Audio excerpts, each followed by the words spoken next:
Have you ever felt like you're searching for that perfect word, but it's just not there? Well, today we're doing a vocabulary upgrade. We're going to swap out some of those common, everyday words for ones that are way more powerful, more precise, and honestly, just more interesting. Ready to make your language really come alive? Let's do this. All right, first up, a quick question for you. And be honest, how do you actually describe a bad mood? You know, someone's clearly not feeling great. What's the very first word that pops into your head? I'm willing to bet that for a lot of us, it's this one. Grumpy. Yep, we've all used it. And hey, it works, right? But here's the thing. It's a little bland. It's a missed opportunity to paint a really vivid picture. I mean, is the person just simmering with some quiet resentment? Or are they about to totally explode? Grumpy just doesn't tell us. And this is exactly where the magic of a vocabulary upgrade comes in. So, here's our plan. We'll start off by talking about why precise words are so powerful in the first place. Then, we'll dive right into the world of emotions and physical sensations, giving them the rich vocabulary they really deserve. After that, we'll learn how to paint pictures with our words. And I'll wrap it all up with a little challenge to help you make these new skills stick. Okay, so let's get one thing straight. This is not about memorizing big, fancy words just to sound smart. Not at all. It's about unlocking the power to communicate with more clarity, more color, and more impact. See, the right word doesn't just describe an idea, it actually makes your listener feel it. Let's start with emotions. We all feel them, but we often use the same tiny handful of words to describe this huge range of feelings. We're going to fix that, starting with a classic. Okay, let's take the word angry. Think of it kind of like a giant umbrella, but what's really happening underneath it? Are you just a little bit annoyed? Or are you absolutely boiling over? Using words like enraged, furious, and livid, well, it creates a sort of ladder of intensity. So let's climb it. So, enraged. This is a great word because it implies there's a cause. Something made you angry. It's a reaction. So, picture Tom. He's been stuck on the phone with customer service for an hour, and the agent's cheerful little, "Sorry, I can't help you with that," is the last straw. Tom isn't just angry anymore, he is enraged. We've all been there, right? And if you think enraged is intense, let's talk about livid. This is the top of the ladder. This is like the final boss of anger. What's so fascinating is that the word actually comes from the Latin for a bluish, leaden color. You know, the color of a really bad bruise. It suggests an anger so intense it literally changes your color. So when that agent puts Tom on hold again, he goes beyond rage. He's livid. Okay, enough with the anger. Let's flip over to a positive emotion. Happy. It's a wonderful word, but again, what kind of happy are we really talking about? Is it a quiet, peaceful contentment? Or are you so happy you feel like you could burst? Let's explore some richer options like cheery, elated, and gleeful. Let's look at elated. This word is fantastic because it's almost always tied to a specific experience. It's that feeling of pure, ecstatic joy. Imagine Brenda. She's been stuck inside all week, and she finally steps out into a park on a perfect spring day.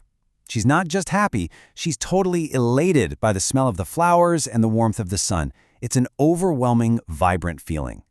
And then we have gleeful. You know what I love about this word? It's how it's built. Think about it. Sorrowful means full of sorrow. Well, gleeful works the exact same way. It literally means to be full of glee. It's a word that practically bounces with joyful energy, a feeling of just pure, uninhibited delight. Okay, let's switch gears. We're moving from the emotions in our minds to the sensations in our bodies. We often use really general terms for common physical states, like feeling tired or hungry. Let's get a little more specific. So, let's talk about tired. We all say it probably every single day, but there are so many different shades of tired, aren't there? I mean, are you, "I didn't get enough sleep" tired? Or are you long, hard day at work tired? Or maybe you're that "I think I'm coming down with a cold" tired. Let's find the right words for each one. First up is weary. Now, this isn't just your regular tired. This is a deep, bone-tired exhaustion that comes from serious effort. Imagine someone who's just finished a marathon or spent 10 hours out in the garden. As they drag themselves home, every single muscle aches. They're not just tired, they are profoundly weary. Groggy, on the other hand, is totally different. You know that dazed, unsteady feeling when your alarm goes off and you're not quite sure what planet you're on? That's groggy. It's when your brain and your body haven't fully booted up yet. You're not operating at full capacity. You just feel fuzzy. I absolutely love this quote. It's so true, isn't it? The word boring is, well, boring. So we've tackled our internal worlds, our emotions and our physical sensations. Now let's turn our attention outward and find some more exciting ways to describe a not-so-exciting situation. This is where our vocabulary becomes like a painter's palette. Instead of just using the color gray for every single boring situation, we can now add different shades and textures to describe why something is so uninteresting. A situation isn't just boring. Is it boring because it's lacking excitement? Is it boring because it's just kind of ugly? Or is it boring because it's super repetitive? Words like dull, drab, and tedious give us all those different shades. Dull is a perfect example. I mean, literally, a dull day is one without any sunlight. It's all gray and colorless. So it makes perfect sense that a dull lecture is one without any excitement or interest.